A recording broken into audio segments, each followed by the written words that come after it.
Honorable Speaker, I present the interim budget for 24-25.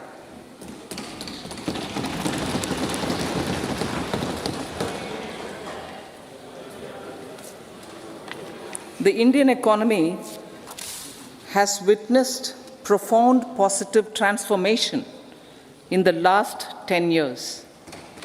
The people of India are looking ahead to the future with hope and optimism. With the blessings of the people, when our government, under the visionary and dynamic leadership of Honorable Prime Minister Shri Narendra Modi, assumed office in 2014, the country was facing enormous challenges. With Sabka Saath, Sabka Vikas as its mantra, the government overcame those challenges in right earnest. Structural reforms were undertaken. Pro-people programs were formulated and implemented promptly. Conditions were created for more opportunities for employment and entrepreneurship. The economy got a new vigor. The fruits of development started reaching the people at scale. The country got a new sense of purpose and hope. Naturally, the people blessed the government with a bigger mandate. In the second term, our government, under the leadership of Honorable Prime Minister, doubled down on its responsibilities to build a prosperous country with comprehensive development of all people and all regions. Our government strengthened its mantra to Sabka Saath, Sabka Vikas, and Sabka Vishwas.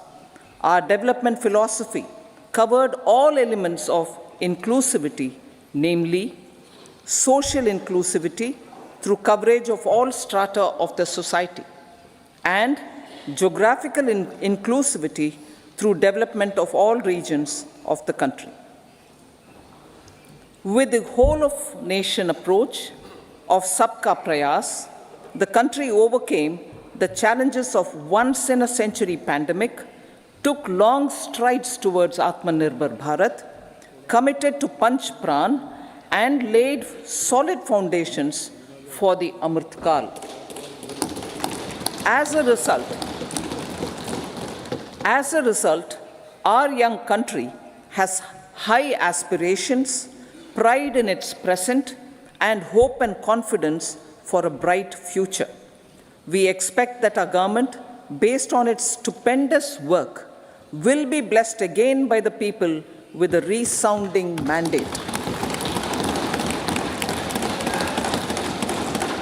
Inclusive development and growth.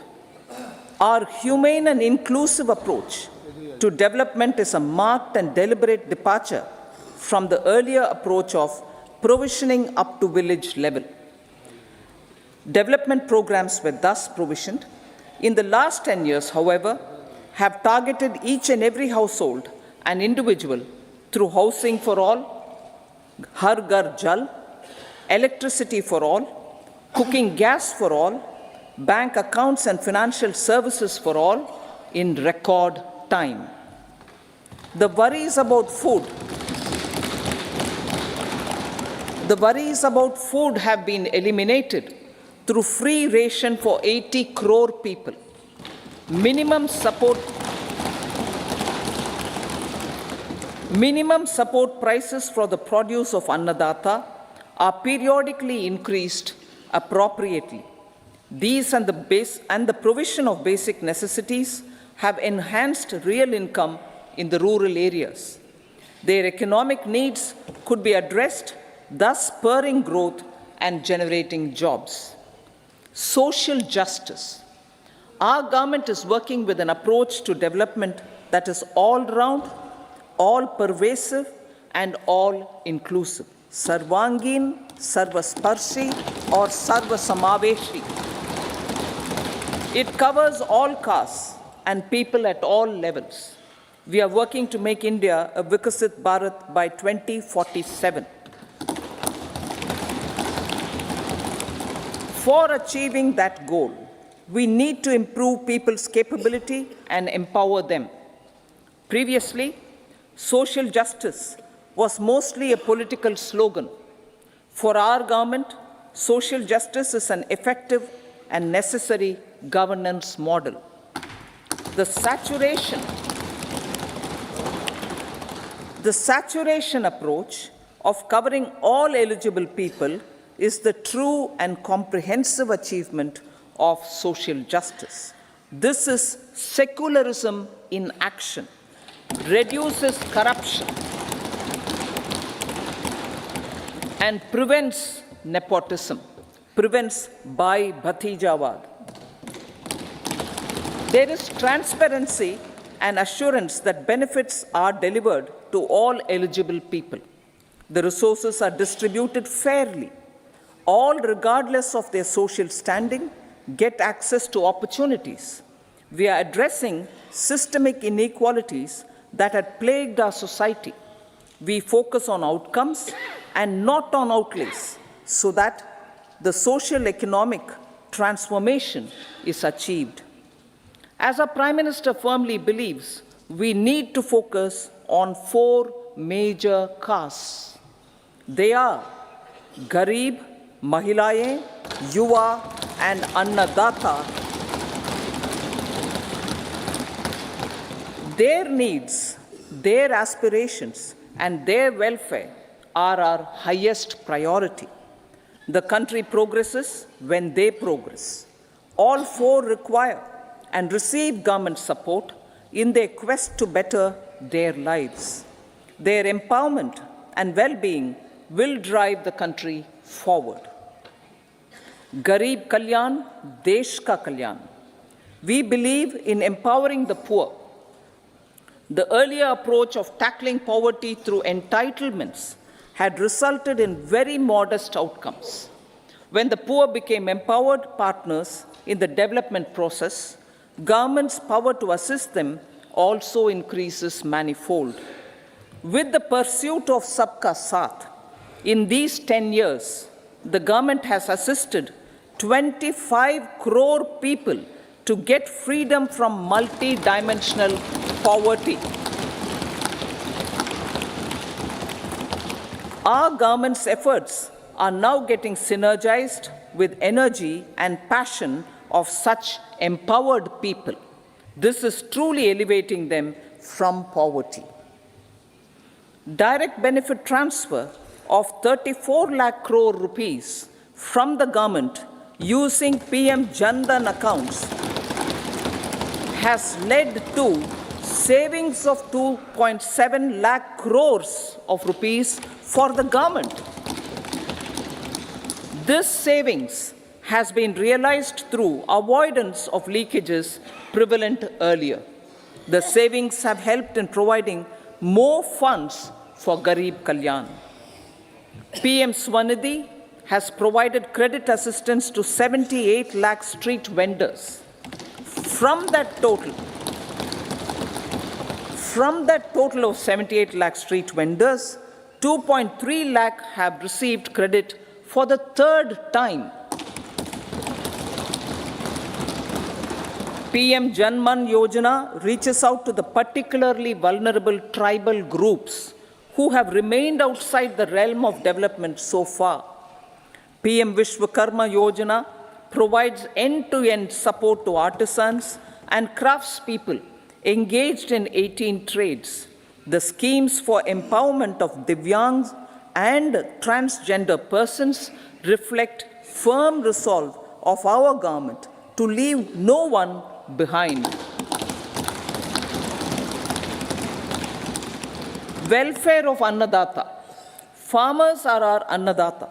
Every year under PM Kisan Samman Yojana, direct financial assistance is provided to 11.8 crore farmers, including marginal and small farmers. Crop insurance is given to 4 crore farmers under PM Fasal Bima Yojana.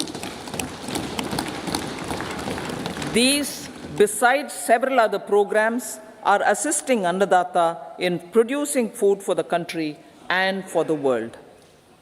Electronic National Agricultural Market has integrated 1,361 mandis and is providing services to 1.8 crore farmers with trading volume of 3 lakh crores of rupees. The sector is poised for inclusive, balanced, higher growth and productivity. These are facilitated from farmer-centric policies, income support, coverage of risks through price and insurance support, promotion of technologies and innovations through startups. Empowering the Amrit PD, the Yuva. Our prosperity depends on adequately equipping and empowering the youth. The National Education Policy 2020 is ushering the transformational reforms. PM Schools for Rising India, PM Shri, are delivering quality teaching and nurturing holistic and well-rounded individuals. The Skill India mission has trained 1.4 crore youth, upskilled and reskilled 54 lakh youth, and established 3,000 new ITIs. A large number of institutions of higher learning, namely 7 IITs, 16 triple ITs, 7 IIMs, 15 AIMS, and 390 universities have been set up. PM Mudra Yojana has sanctioned 43 crore loans aggregating to 22.5 lakh crores of rupees for entrepreneurial aspirations of our youth. Besides that, Fund of Funds, Startup India, and Startup Credit Guarantee schemes are assisting our youth. They are also becoming Rozgar Data. The country is proud of our youth scaling new heights in sports. The highest ever medal tally in Asian Games and Asian Para Games in 2023 reflects a high confidence level.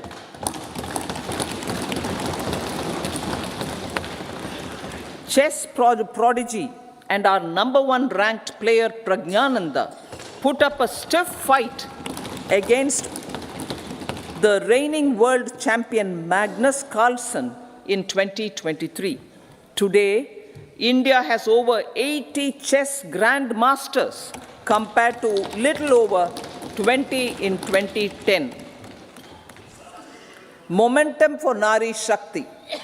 The empowerment of women through entrepreneurship, ease of living, and dignity for them has gained momentum in these 10 years. 30 crore Mudra Yojana loans have been given to women entrepreneurs. Female enrollment in higher education has gone up by 28% in 10 years.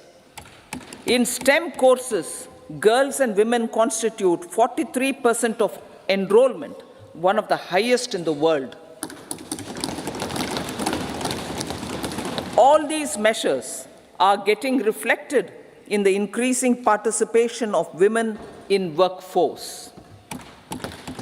Making triple talaq illegal, reservation of 1/3 seats for women in the Lok Sabha and state assemblies,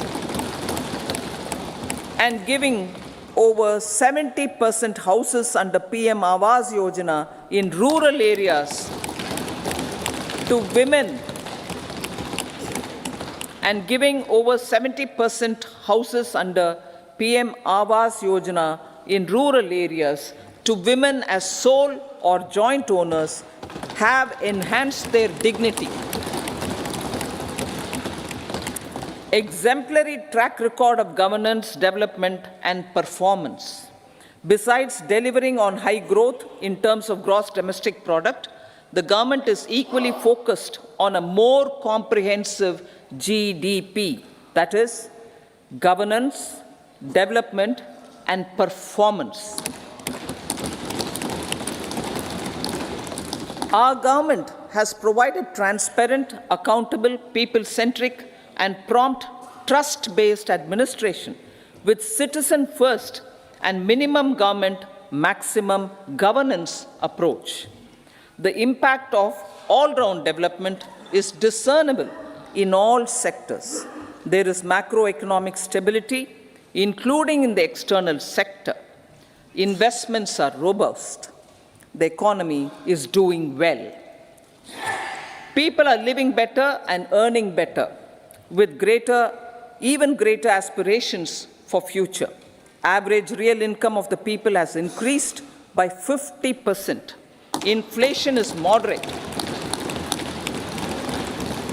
People are getting empowered, equipped, and enabled to pursue their aspirations.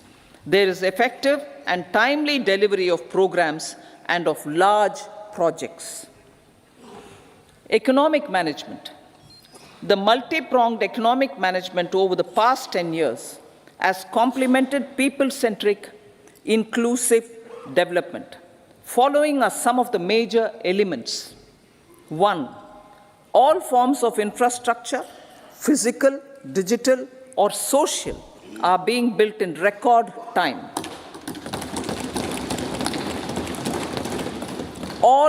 Number 2, all parts of the country are becoming active participants in economic growth. Number 3, digital public infrastructure, a new factor of production as if in the 21st century, is instrumental in formalization of the economy. Number 4, goods and services tax has enabled one nation, one market, one tax. Tax reforms have led to deepening and widening of tax base. Number 5, strengthening of the financial sector has helped in making savings, credit, and investments more efficient. Number 6, GIFT, IFSC, and the Unified Regulatory Authority, IFSCA, are creating a robust gateway for global capital and financial services for the economy. Number 7, proactive inflation management has helped keep inflation within the policy band. Now, the global context, Honorable Speaker, sir. Geopolitically, global affairs are becoming more complex and challenging with wars and conflicts.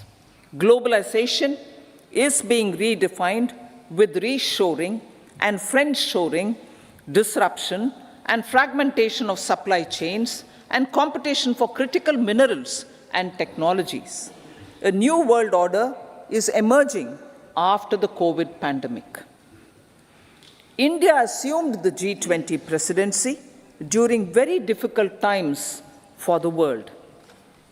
The global economy was going through high inflation, high interest rates, low growth, very high public debt, low trade growth, and climate changes. The pandemic has led to a crisis of food, fertilizer, fuel, and finances for the world, while India successfully navigated its way. The country showed the way forward and built consensus on solutions for those global problems. The recently announced India-Middle East-Europe economic corridor is a strategic and economic game changer for India and others. In the words of Honorable Prime Minister, the corridor, and I quote, will become the basis of world trade for hundreds of years to come, and history will remember that this corridor was initiated on Indian soil, unquote. Vision for Vikasit Bharat. Our vision for Vikasit Bharat is that of prosperous Bharat in harmony with nature, with modern infrastructure, and providing opportunities for all citizens and all regions to reach their potential. With confidence arising from strong and exemplary track record of performance and progress, earning Sabka Vishwas, the next 5 years will be years of unprecedented development and golden moments to realize the dream of developed India by 2047. The trinity of demography, democracy, and diversity, backed by Sabka Prayas, has the potential to fulfill aspirations of every Indian. As Honorable Prime Minister in his Independence Day address to the nation mentioned, I quote, "There is no dearth of opportunities, as many opportunities as we want. The country is capable of creating more opportunities. Sky is the limit," unquote. Strategy for Amrit Kal. Our government will adopt economic policies that foster and sustain growth, facilitate inclusive and sustainable development, improve productivity, create opportunities for all, help them enhance their capabilities, and contribute to generation of resources to power investments and fulfill aspirations. Guided by the principle, reform, perform, and transform, the government will take up next generation reforms and build consensus with the states and stakeholders for effective implementation. It is an important policy priority for our government to ensure timely and adequate finances, relevant technologies, and appropriate training for the micro, small, and medium enterprises, MSMEs, to grow and also compete globally. Orienting the regulatory environment to facilitate their growth will be an important element of this policy mix. Aligning with the Panchamrit goals, our government will facilitate sustaining high and more resource-efficient economic growth. This will work towards energy security in terms of availability, accessibility, and affordability. For meeting the investment needs, our government will prepare the financial sector in terms of size, capacity, skills, and regulatory framework. Aspirational Districts Program. Our government stands ready to assist the states in faster development of aspirational districts and blocks, including generation of ample economic opportunities. Development of the East. Our government will pay utmost attention to make the eastern region and its people a powerful driver of India's growth. PM Awas Yojana Gramin. Despite the challenges due to COVID, implementation of PM Awas Yojana Gramin continued, and we are close to achieving the target of 3 crore houses. 2 crore more houses will be taken up in the next 5 years to meet the requirement arising from increase in the number of families. Rooftop solarization and Muft Bijli. Through rooftop solarization, 1 crore households will be enabled to obtain up to 300 units free electricity every month. This scheme follows the resolve of Honorable Prime Minister on the historic day of consecration of Sri Ram Mandir in Ayodhya. Following benefits are expected. Savings up to 15 to 18,000 rupees annually for households from free solar electricity and selling the surplus to the distribution companies. Charging of electric vehicles. Entrepreneurship opportunities for a large number of vendors for supply and installation. Employment opportunities for the youth with technical skills in manufacturing, installation, and maintenance. Housing for middle class. Our government will launch a scheme to help deserving sections of the middle class, and I quote from Honorable Prime Minister's words, living in rented houses or slums or chawls and unauthorized colonies, unquote, to buy and build to buy or build their own houses. Medical colleges. Several youth are ambitious to get qualified as doctors. They aim to serve our people through improved healthcare services. Our government plans to set up more medical colleges by utilizing the existing hospital infrastructure under various departments. A committee for this purpose will be set up to examine the issues and make relevant recommendations. Cervical cancer vaccination. Our government will encourage vaccination for girls in the age group of 9 to 14 years for prevention of cervical cancer.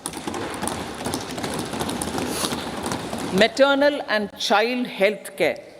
Various schemes for maternal and child care will be brought under one comprehensive program for synergy in implementation. Upgradation of Anganwadi centers under Saksham Anganwadi and Poshan 2.0 will be expedited for improved nutrition delivery, early childhood care, and development. The newly designed U-Win platform for managing immunization and intensified efforts of Mission Indradhanush will be rolled out expeditiously throughout the country. Ayushman Bharat. Healthcare cover under Ayushman Bharat scheme will be extended to all ASHA workers, to all Anganwadi workers and helpers. Agriculture and food processing. The efforts of value addition in agriculture sector and boosting farmers' incomes will be stepped up. Pradhan Mantri Kisan Sampada Yojana has benefited 38 lakh farmers and generated 10 lakh employment. Pradhan Mantri Formalization of Micro Food Processing Enterprises Yojana has assisted 2.4 lakh SHGs and 60,000 individuals with credit linkages. Other schemes are complementing the efforts for reducing post-harvest losses and improving productivity and incomes. For ensuring faster growth of the sector, our government will further promote private and public investment in post-harvest activities, including aggregation, modern storage, efficient supply chains, primary and secondary processing and marketing and branding. Nano DAP. After the successful adoption of nano urea, application of nano DAP on various crops will be expanded in all agroclimatic zones. Atmanirbhar Oil Seeds Abhiyan. Building on the initiative announced in 2022, a strategy will be formulated to achieve Atmanirbharta for oil seeds such as mustard, groundnut, sesame, soya bean, and sunflower. This will cover research for high-yielding varieties, widespread adoption of modern farming techniques, market linkages, procurement, value addition, and crop insurance. Dairy development. A comprehensive program for supporting dairy farmers will be formulated. Efforts are already on to control foot and mouth disease. India is the world's largest milk producer with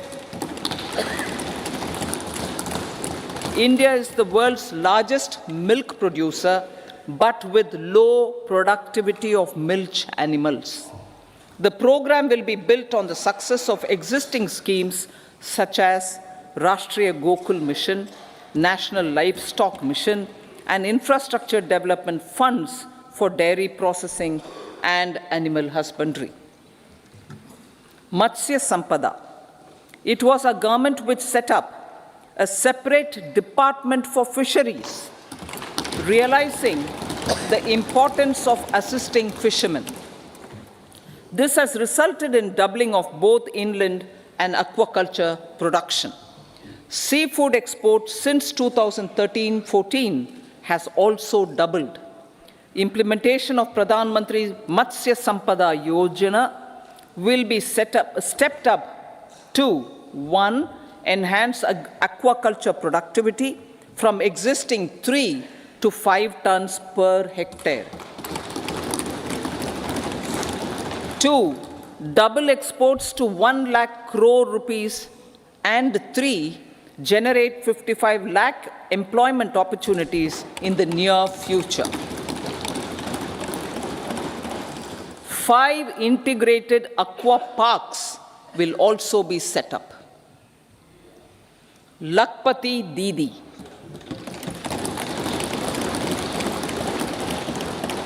$83 lakh SHGs.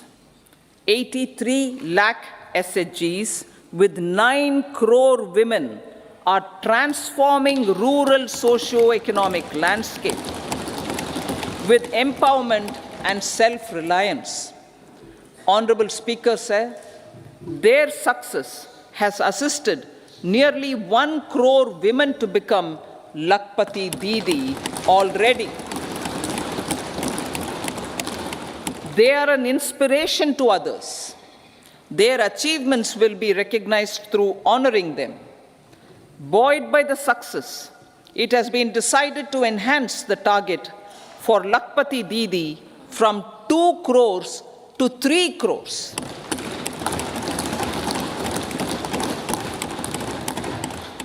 Technological changes, new age technologies, and data are changing the lives of people and businesses. They are also enabling new economic opportunities and facilitating provision of high-quality services at affordable prices for all, including those at the bottom of the pyramid.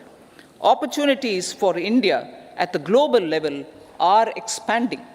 India is showing solutions through innovation and entrepreneurship of its people. Research and innovation for catalyzing growth, employment, and development. Prime Minister Lal Bahadur Shastri gave the slogan of Jai Jawan, Jai Kisan. Prime Minister Atal Bihari Vajpayee ji, made that Jai Jawan, Jai Kisan, Jai Vigyan. Prime Minister Modi has furthered that to Jai Jawan, Jai Kisan, Jai Vigyan, and Jai Anusandhan,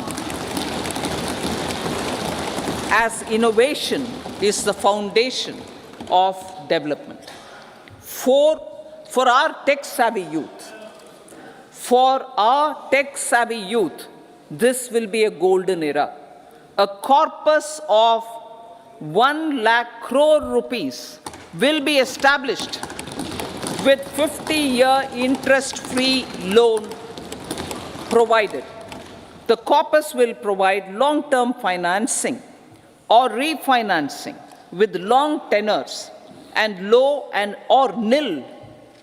I repeat that sentence. The corpus will provide long-term financing or refinancing with long tenors and low or nil interest rates.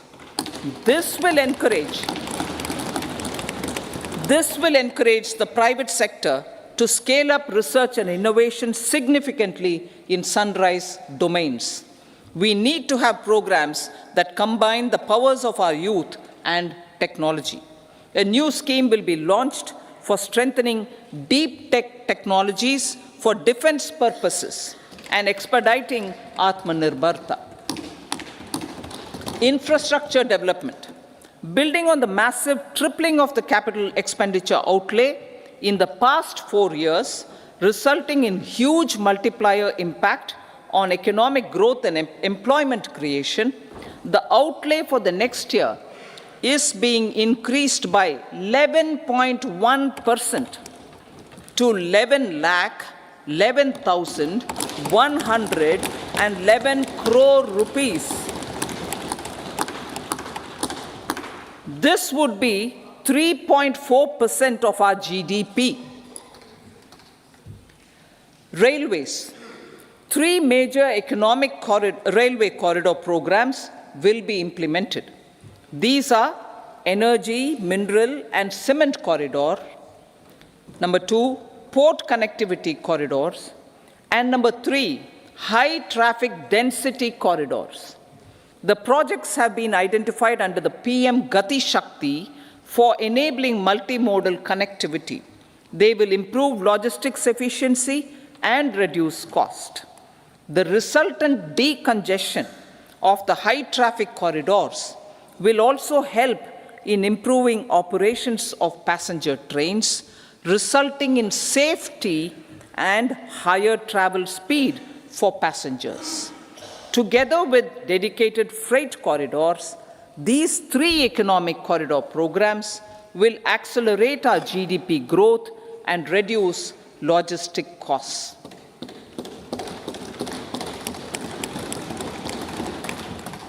"40,000 normal rail bogies will be converted to Vande Bharat standards to enhance safety, convenience, and comfort of passengers." Aviation sector. The aviation sector has been galvanized in the past 10 years. Number of airports have doubled to 149. Rollout of air connectivity to Tier 2 and Tier 3 cities under UDAN scheme has been widespread. 517 new routes are carrying 1.3 crore passengers. Indian carriers have proactively placed orders for over 1,000 new aircrafts. Expansion of existing airports and development of new airports will continue expeditiously. Metro and Namo Bharat. We have a fast expanding middle class and rapid urbanization is taking place. Metro rail and Namo Bharat can be the catalyst for the required urban transformation. Expansion of these systems will be supported in large cities, focusing on transit-oriented development. Green energy. Towards meeting our commitment for net zero by 2070, the following measures will be taken. Viability gap funding will be provided for harnessing offshore wind energy potential for initial capacity of 1 gigawatt. Coal gasification and liquefaction capacity of 100 metric tons will be set up by 2030.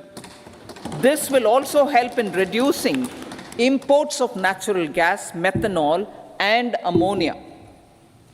Phased mandatory blending of compressed biogas in compressed natural gas for transport and piped natural gas for domestic purposes will be mandated.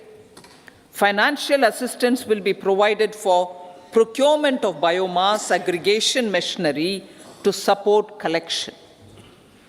Electric vehicle ecosystem.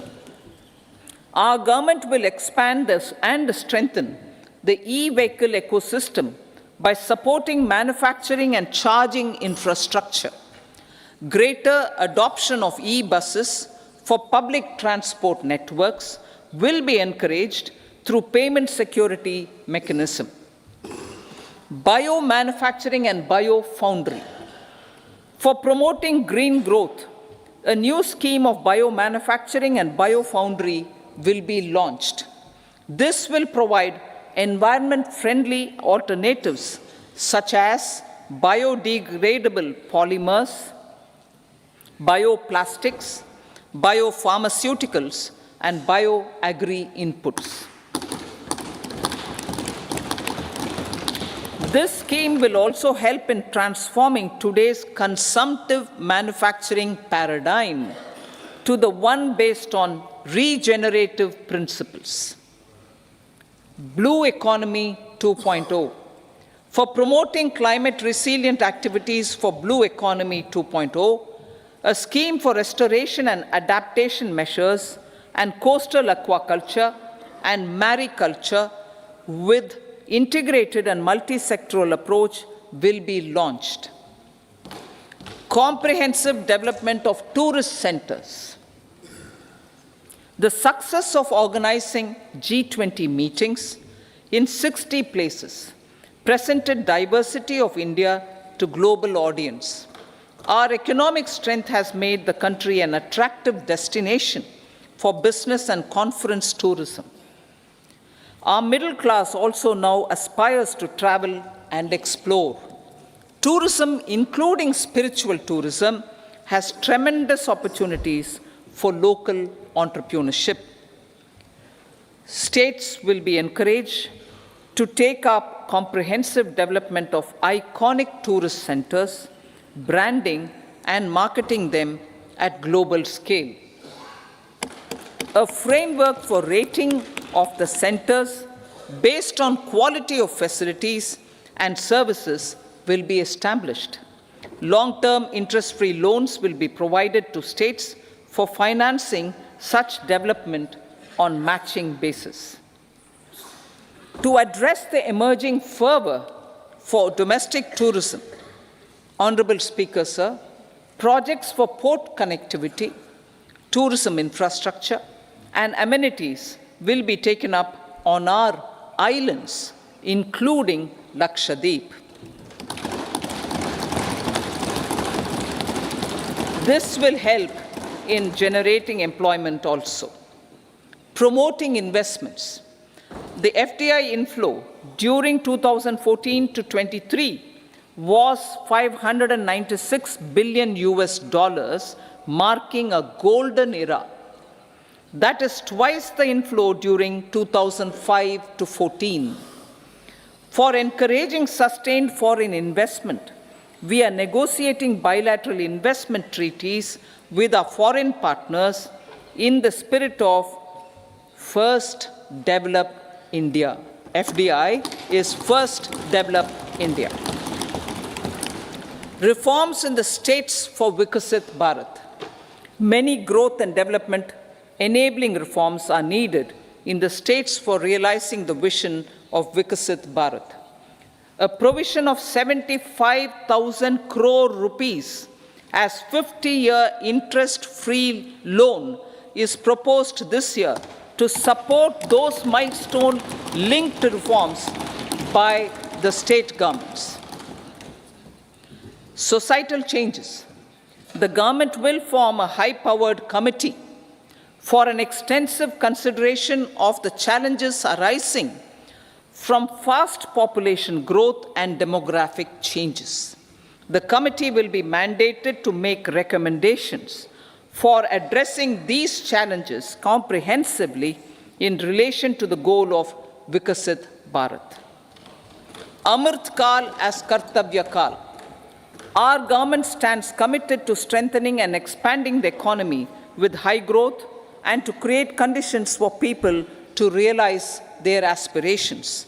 Honorable Prime Minister, in his Independence Day address to the nation in the 75th year of our Republic, said, and I quote, "We commit ourselves to national development with new inspirations, new consciousness, new resolutions as the country opens up immense possibilities and opportunities. It is our Kartavya Kal." Unquote. Every challenge of the pre-2014 era was overcome through our economic management and our governance. These have placed the country on a resolute path of sustained high growth.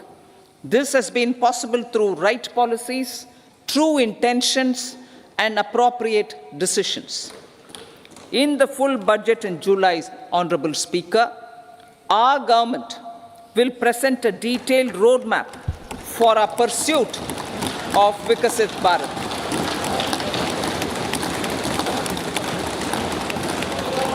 Revised estimates.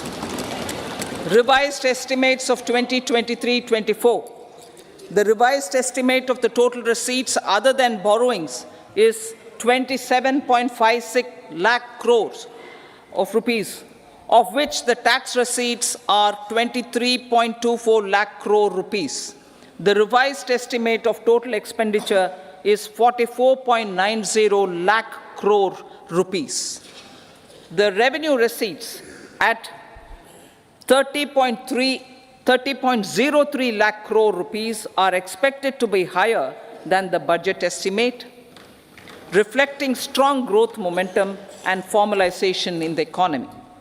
The revised estimate of the fiscal deficit is 5.8% of GDP, improving on the budget estimate, notwithstanding moderation in the nominal growth estimates. Budget estimates for 2024-25. Coming to the year 2024-25, the total receipts other than borrowings and total expenditure are estimated at 30.80 and 47.66 lakh crore rupees respectively. The tax receipts are estimated at 26.02 lakh crore rupees. The scheme of 50-year interest-free loan for capital expenditure to states will be continued this year with an outlay of 1.3 lakh crore rupees. We continue on the path of fiscal consolidation, as announced in my budget speech of 2021-22, to reduce fiscal deficit below 4.5% by 25-26. The fiscal deficit in 2024-25 is estimated to be 5.1% of GDP, adhering to that path. So the gross and net market borrowings through dated securities during 24-25 are estimated at 14.13 lakh crore rupees and 11.75 lakh crore respectively. Both will be less than that in 23-24. Now that the private investments are happening at scale, the lower borrowings by the central government will facilitate larger availability of credit for the private sector. Vote on account. I'll be seeking vote on account approval of the Parliament through the appropriation bill for a part of the financial year 2024-25. I will now move to Part B. Honorable Speaker, sir, over the last 10 years, the direct tax collections have more than trebled and the return filers swelled 2.4 times. I would like to assure the taxpayers that their contributions have been used wisely for the development of the country and welfare of its people. I appreciate the taxpayers for their continued support. The government has reduced and rationalized tax rates. Under the new tax scheme, there is now no tax liability for taxpayers with income up to 7 lakh rupees, up from 2.2 lakh rupees in the financial year 2013-14. The threshold for presumptive taxation for retail businesses was increased from 2 crores to 3 crores. Similarly, the threshold for professionals eligible for presumptive taxation was increased from 50 lakh rupees to 75 lakh rupees. Also, corporate tax rate was decreased from 30% to 22% for existing domestic companies and to 15% for certain new manufacturing companies. Honorable Speaker, sir, in the last 5 years, our focus has been to improve taxpayer services. The age-old jurisdiction-based assessment system was transformed with the introduction of faceless assessment and appeal, thereby imparting greater efficiency, transparency, and accountability. Introduction of updated income tax returns, a new Form 26AS, and pre-filling of tax returns have made filing of tax returns simpler and easier. Average processing time of returns has been reduced from 93 days in the year 2013-14 to a mere 10 days this year, thereby making refunds faster. Indirect taxation. By unifying the highly fragmented indirect tax regime in India, the GST has reduced the compliance burden on trade and industry. The industry has acknowledged the benefits of GST. According to a recent survey conducted by a leading consulting firm, 94% of industry leaders view the transition to GST as largely positive. According to 80% of the respondents, it has led to supply chain optimization, as elimination of tax arbitrage and octroi has resulted in disbanding of checkposts at the state and city boundaries. At the same time, tax base of GST more than doubled, and the average monthly gross GST collection has almost doubled to 1.66 lakh crores this year. States too have benefited. States' SGST revenue, including compensation released to states in the post-GST period of 2017-18 to 2022-23, has achieved a buoyancy of 1.22. In contrast, the tax buoyancy of state revenues from subsumed taxes in the pre-GST four-year period of 2012-13 to 2015-16 was a mere 0.72. The biggest beneficiaries are consumers, as reduction in logistic cost and taxes have brought down prices of most goods and services. We have taken a number of steps in customs to facilitate international trade. As a result, the import release time declined by 47% to 71 hours at inland container depots, by 28% to 44 hours at air cargo complexes, and by 27% to 85 hours at seaports over the last 4 years since 2019, when the national time release studies were first started. Tax proposals. As for tax proposals, in keeping with the convention, I do not propose to make any changes relating to taxation and propose to retain the same tax rates for direct and indirect taxes, including import duties. However, certain tax benefits to startups and investments made by sovereign wealth or pension funds, as also tax exemption on certain income of some IFSC units, are expiring on 31/3/2024. To provide continuity in taxation, I propose to extend the date to 31/3/2025.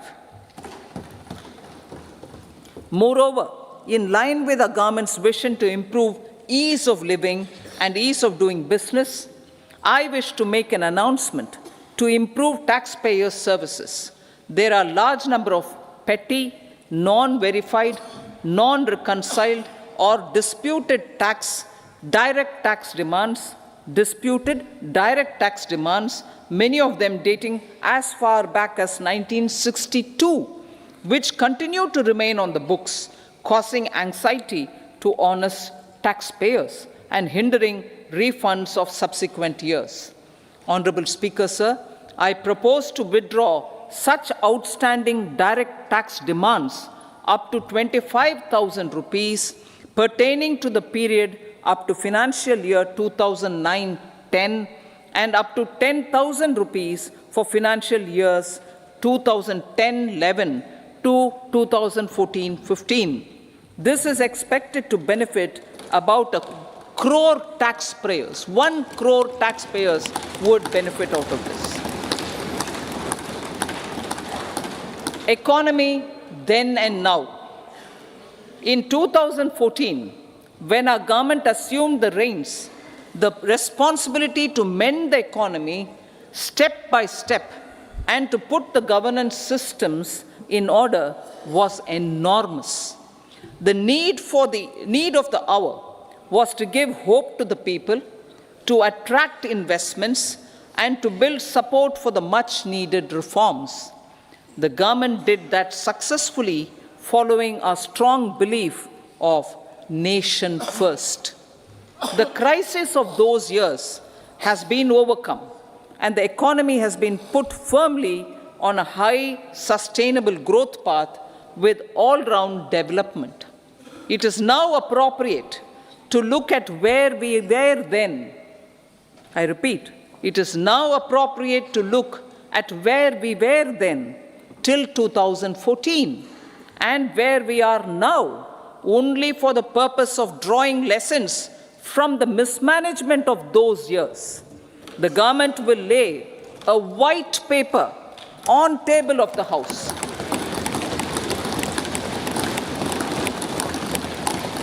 The exemplary track record of governance, development, and performance, effective delivery, and Jan Kalyan has given the government trust, confidence, and blessings of the people to realize whatever it takes, the goal of Vikasit Bharat, with good intentions, true dedication, and hard work in the coming years and decades.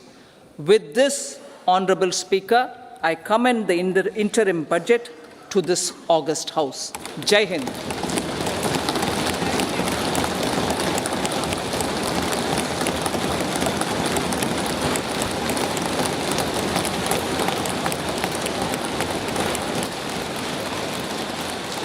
Item number 2 Shrimati Nirmala Sitharaman ji.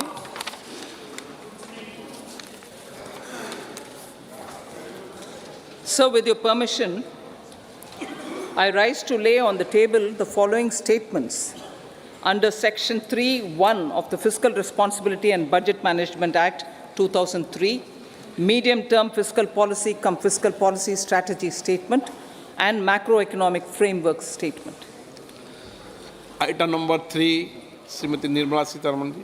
Sir, with your permission, I rise to move for leave to introduce the Finance Bill 2024.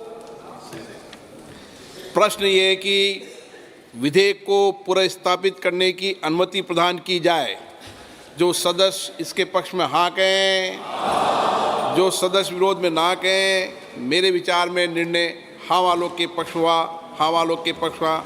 माननीय मंत्री जी विधेयक को पुनर्स्थापित करें। Sir, I introduce the bill. सभा की कार्रवाई शुक्रवार दिनांक 2 फरवरी 2024 को प्राप्त 11 बजे तक के लिए स्थगित की जाती है।